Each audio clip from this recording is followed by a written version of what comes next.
Hi. I want to talk to you today about some Lutheran theology. We talk about the means of grace.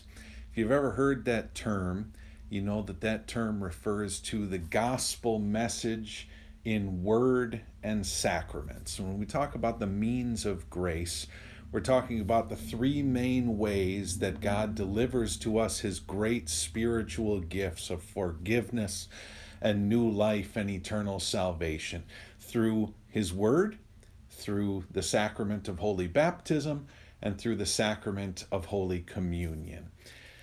Now, why am I talking about this right now? Well, it's because with our current situation where we are quarantined and social distancing, and now potentially we are hearing about a lockdown order where we'll have to stay home, and who knows when we'll get to meet together as a congregation again? Who knows when we'll be able to come to the Lord's table again?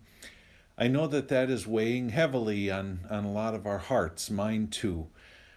But I want you to think about this because I think this can help put some comfort in our hearts again too. The Lord's Supper is one of those means of grace by which God delivers to us those great spiritual gifts. But it's not the only one. I want you to think about this. This is what Luther says in his small catechism. How can eating and drinking do such great things in Holy Communion? It's certainly not the eating and drinking that does such things, but the words given and poured out for you for the forgiveness of sins. These words are the main thing in this sacrament, along with the eating and drinking. And whoever believes these words has what they plainly say, the forgiveness of sins. It is a good and natural thing for Christian people to want to come to the Lord's table. Jesus says, do this whenever you drink it in remembrance of me. Of course we want to be at the Lord's table together. What great fellowship there is. What great gifts of God we receive there. But Jesus says, do this whenever you drink it. He doesn't say it has to be every 2 weeks. He doesn't say it has to be any specific time frame.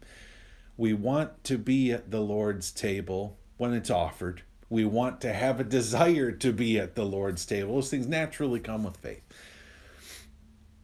But we do not have any specific requirements about how often we need to be at the Lord's table for Holy Communion, or how often we have to celebrate the Lord's Supper together.